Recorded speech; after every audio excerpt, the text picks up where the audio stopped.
vous étiez plutôt très nombreux à nous solliciter sur les réseaux ou par mail pour connaître les caractéristiques des diamants ou bien avoir des questions sur les bijoux. Donc du coup, on s'est proposé de faire cette séance de gémologie plutôt exceptionnelle en confinement. Et espérant effectivement avoir plein de questions par la suite, d'y répondre et bien évidemment vous recevoir ensuite sur nos points de vente une fois cette période terminée. Alors, bonne séance, prenez soin de vous. Comme on dit, gardez bien vos distances et ayez les bons gestes barrières. Et à très bientôt. Donc ici le premier thème, le carat. Le carat qui est une unité de poids, qui veut dire 1/5 de gramme, puisque dans notre métier on achète les diamants au carat, au poids. Alors ce qu'on va vous montrer ici, c'est ce qu'on vient de voir justement sur le schéma précédent, la différence entre une pierre de 0,5 et une pierre de 1 carat. Donc évidemment la 0,5 ça va être la plus petite, celle qui se trouve sur la gauche. Pour rappel, la 0,5 mesure 5 mm. La 1 carat, juste à côté, pour rappel, donc est 2 fois plus lourde, mais ne mesure que 6 mm et demi. Donc on voit bien entre les deux que l'une paraît quand même beaucoup plus grosse que l'autre, mais elle n'est pas 2 fois plus grosse. En réalité, sur son diamètre, de manière géométrique, elle est seulement 30% plus grosse. Pour bien s'en rendre compte, on prend un diamant 2 fois plus lourd, il est seulement sur le doigt que 30% plus grand.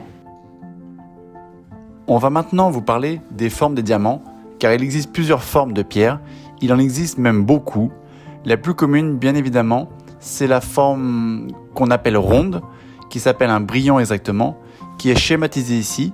Et ensuite, il y a ce qu'on appelle toutes les pierres dites fancy, qui sont les autres tailles que rondes. Vous avez par exemple la taille poire, la taille ovale, qui sont caractérisées ici, coussin, émeraude, radiant et princesse. Donc les formes sont très différentes. La manière dont elles sont taillées sont très différentes. Par exemple, le brillant comme la poire, comme l'ovale sont taillés de la même manière. C'est ce qu'on appelle des tailles à facettes. Alors qu'au contraire, une taille émeraude ou une taille hacheur vont plutôt être des tailles à degrés dans lesquelles on va pouvoir voir l'intérieur de la matière et non pas un jeu de blanc et de noir lié au facettage du brut. On vous compare ici une forme ovale à une forme brillant. Elles font toutes deux 1 carat. Donc on a un ratio ici de 8 en longueur par 6 en largeur. Et ici on est sur une taille brillante, donc elle fait 6,5 environ de diamètre.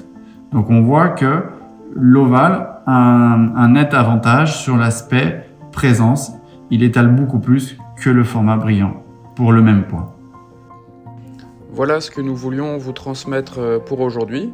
On espère que nos explications étaient claires et pour plus d'informations, joignez-nous directement sur Instagram, par mail ou prenez rendez-vous en ligne sur la rubrique Gémologie.